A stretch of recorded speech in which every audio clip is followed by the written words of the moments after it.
So, hey guys, welcome here in my little office. Today I want to talk with you about the interpretation of a SCATT result. So if you did a SCATT program and you store it on your personal computer or maybe on your mobile phone, how can you go into, and the most important question, what can you read from the lines on your SCATT surface? So please follow me on my little path through the SCATT interpretation. First thing we do, if you go into your store, you find your name and you find a program on a special day. So here, for example, we take a program from Peter Hellenbrand, which he shot on the 14th of April 2019. Now I go down and I just open it with the button below. So what we get here on the first view, we see, as you know, the numerical fixation of the shots on the left side with a picture of the shots, the result of the shot, and a lot of facts all around each shot. The main thing we see on the monitor, of course, is the trace of the shot. Here we have the big view, so we see everything from, let me say, 5 centimeters above the target up or down to the middle of the target.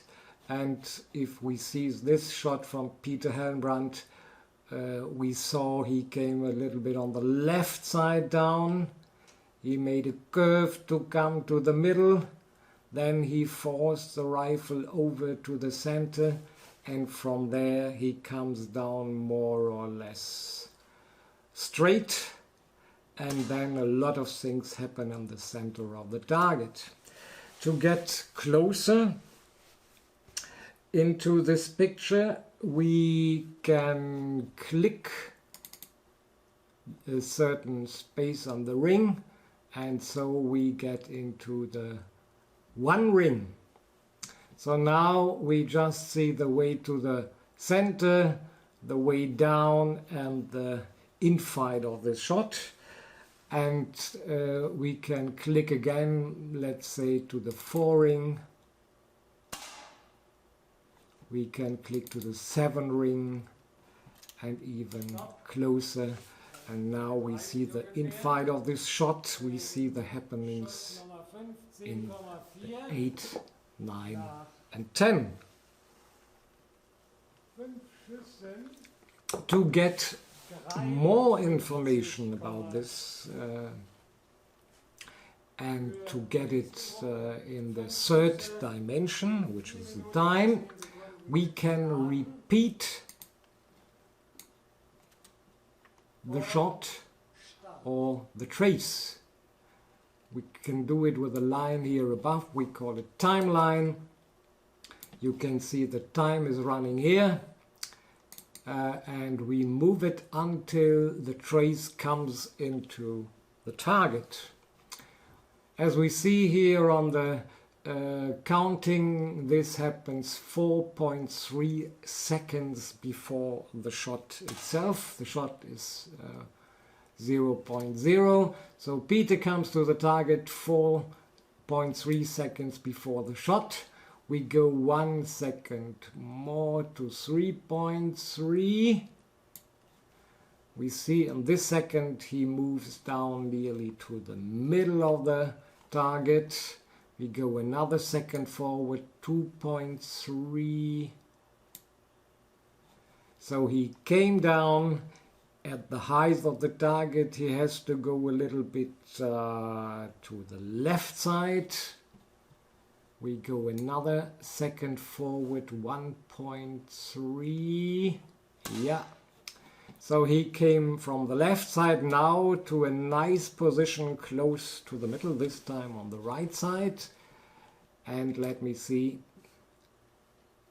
what's happening now. He comes to the middle, back to the right. The yellow line means that the last second before the shot has started. You can see it when it's 1.0 and you make the next little step. The yellow line means we are 1 second away from the moment of shot.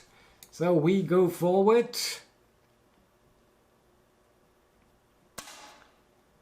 So now we are 250s before the shot.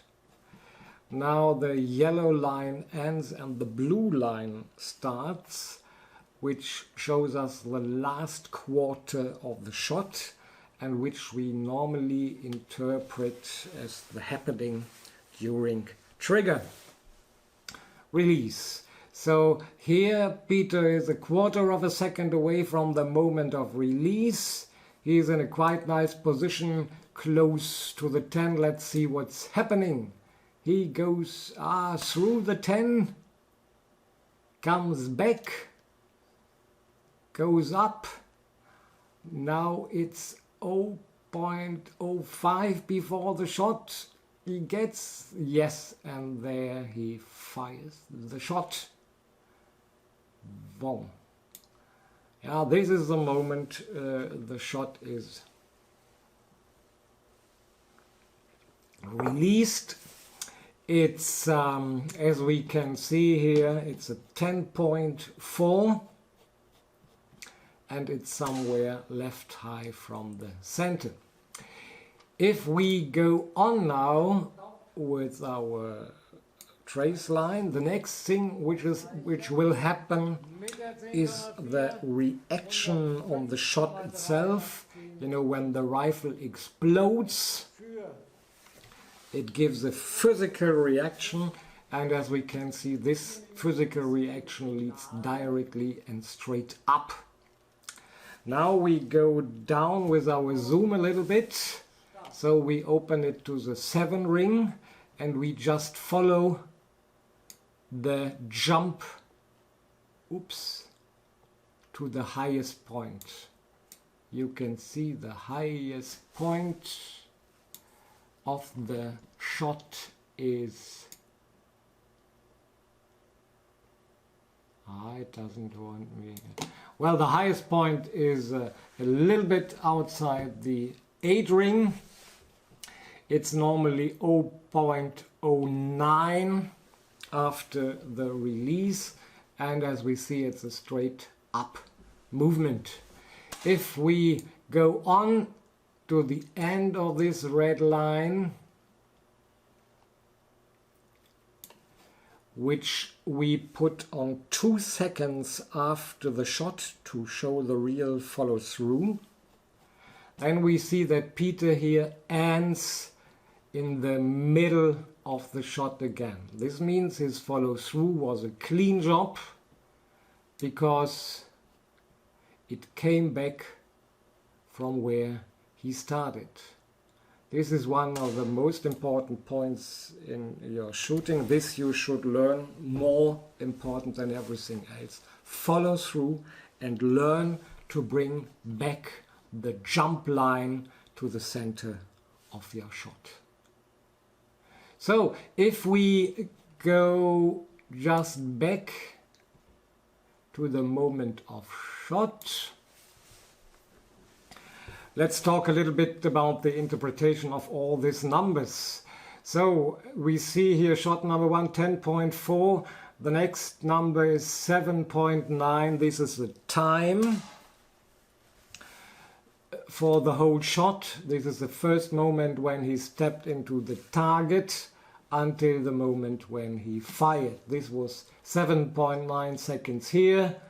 We see the average of 10 shot is 8 seconds, so this is a normal time for this shot, and you see that it's a quite consistent time interval he uses, it's all around 8 seconds. The highest is 9.8, the lowest is 6.9, but they are close together more or less for 2 seconds.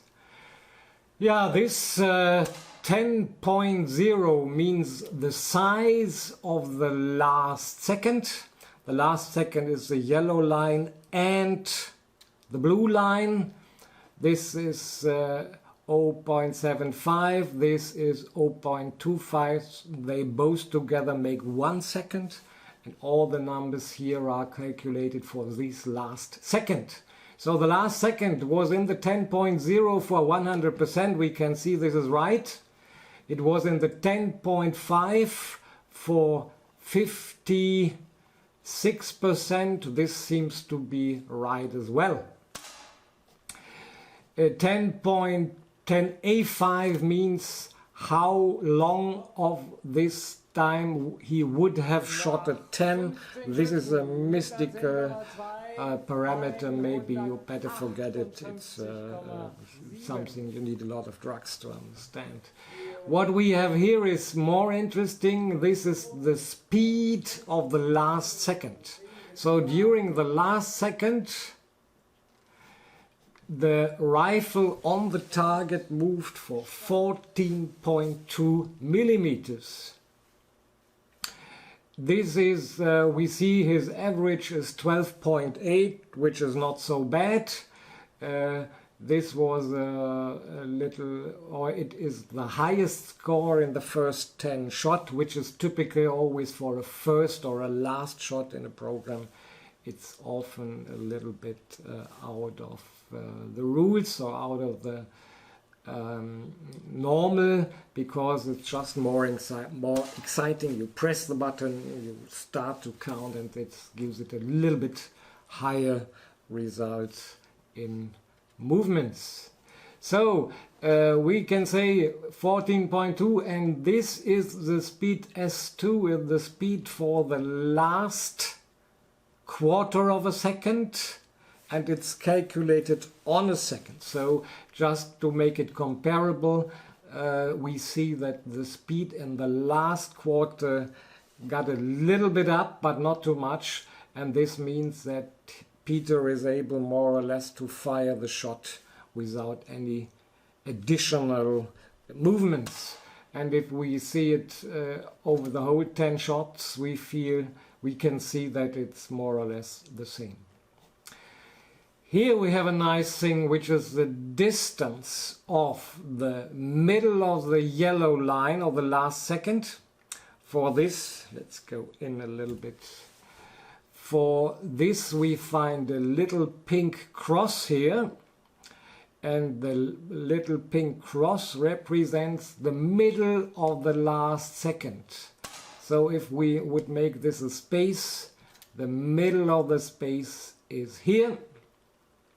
And now we measure the distance from the center of holding and aiming to the point of shot, and in this case it's 1.7 millimeters. So here he holded it, here he fired it, and there is a difference of 1.7 millimeter. If we want to see a good one, here we have a shot where the distance is only 0.2 millimeters.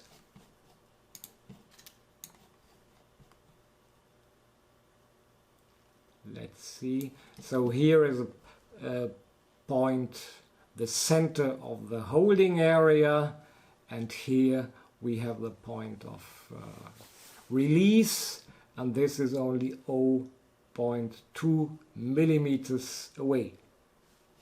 So if we go back to the calculation area, what we see here now is a 60 shot. We can go down from shot to shot. Let's take the 7 circle. Now we make a walk through the shots. For this reason here I use the arrows here on my plate. So, and here we see one shot after the other. And we can go down to shot number 60, the last one. At the bottom of the numbers we find the total result, which is 627.8. The average time for the 60 shots 7.8, so he was 97% inside the 10.0. His average speed was 12.8 millimeters, and the triggering speed was even lower, 12.7, so we can say his trigger work was quite nice. Maybe we go now on at the end of this little lecture, we go to a special question. Let's ask how his follow-through behaved over the 60 shot. For this reason we go to the whole target, and now I go one shot after the other and we ask how was following through. Here we can see it was perfect. The red line ends in the middle of shooting. Not bad. Not. Here we can see when the approach comes from the left side, we have problems inside the 10, and this is typical. The jump goes to the right side, like balancing the mistake from coming down. Nice follow through. Here everything is a little bit too high. Nice, not bad. Nice, nice. Oops. Here we have a dirty. He comes in dirty, and here the typical again. The shot is dirty and the jump is dirty again. Nice, very nice, nice. Here is a little bit early, so he doesn't wait for the 2 seconds and goes out before. Nice one. Very dirty one. Yeah, here you can see he doesn't wait the whole time, he goes out like hell. This is his name, Hellenbrand.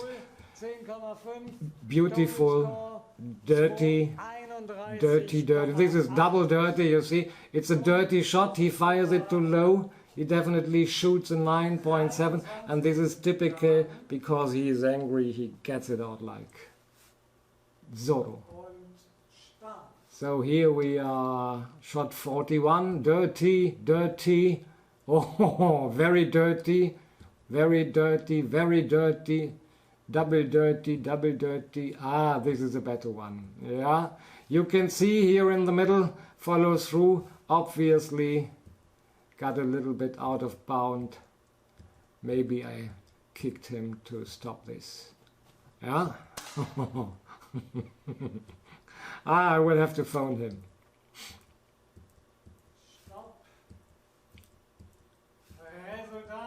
Okay.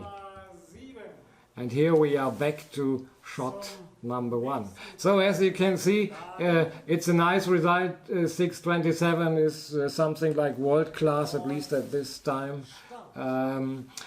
The real result on the target, we shot it shooting on a Maiton, a parallel, so the real result was quite the same. The most of the performance is quite nice, but you can see follow through like always tends to get a little bit dirty. Yeah, this was the interpretation of SCATT. I hope you enjoyed it. If you have any question, I don't know who can answer. Thank you for watching. Thank you for listening. Goodbye.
So, letzter Probeschuss.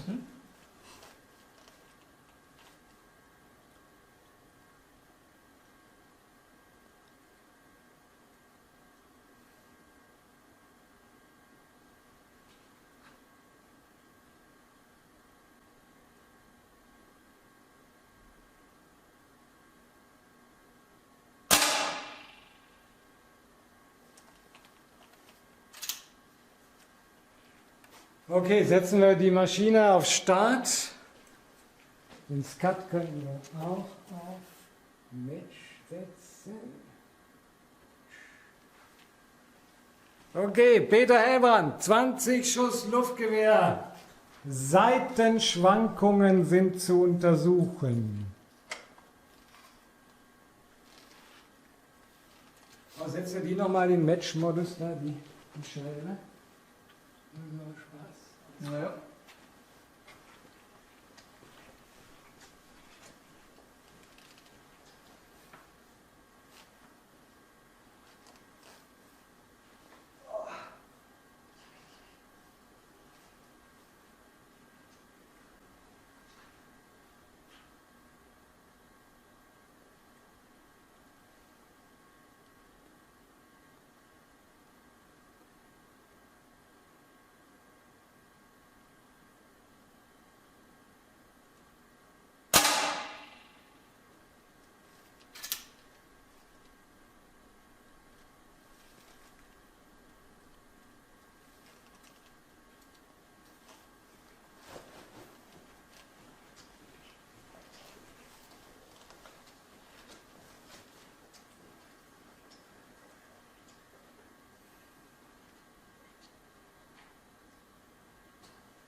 Ja, der wird zu früh raus, ne?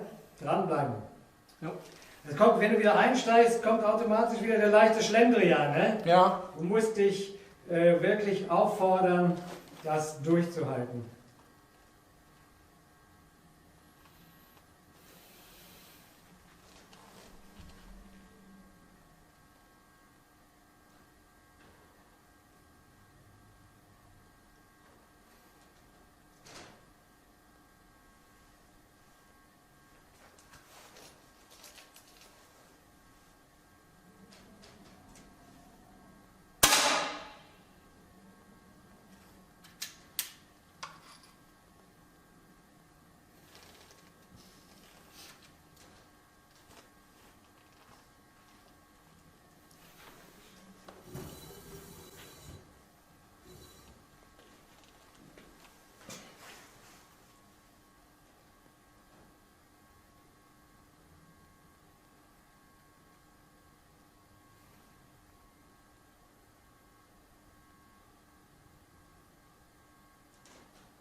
Ja, wunderbar. Ja, jetzt genau das Gefühl gehabt, dass alles stimmte, ne? Ja. Ja, da war nicht so ganz ruhig, aber war für Schuss stabil, sage ich mal. Ja.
Cut, da sind wir Aber ich kann hingetriggert.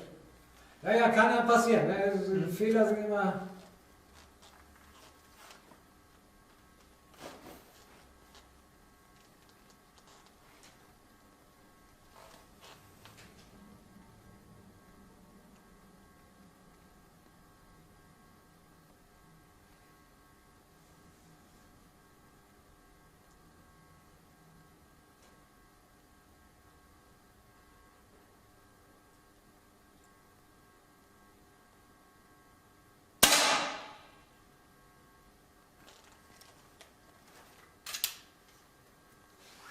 Den SCATT einmal nachjustieren.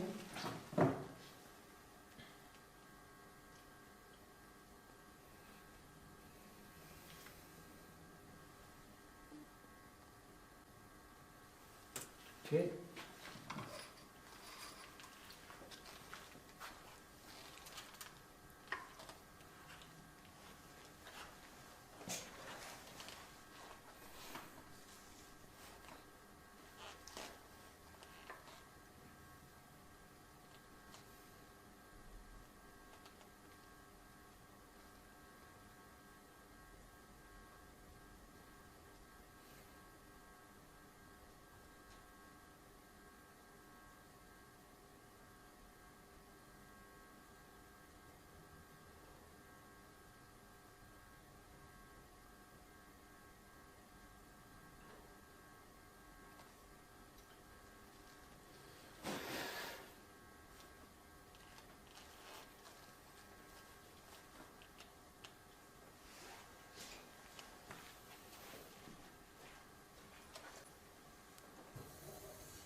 Ja. Ruhig, wenn er fällt, die Bewegung mitnehmen, aber die darf halt nicht beschleunigt werden. Ne? Ja.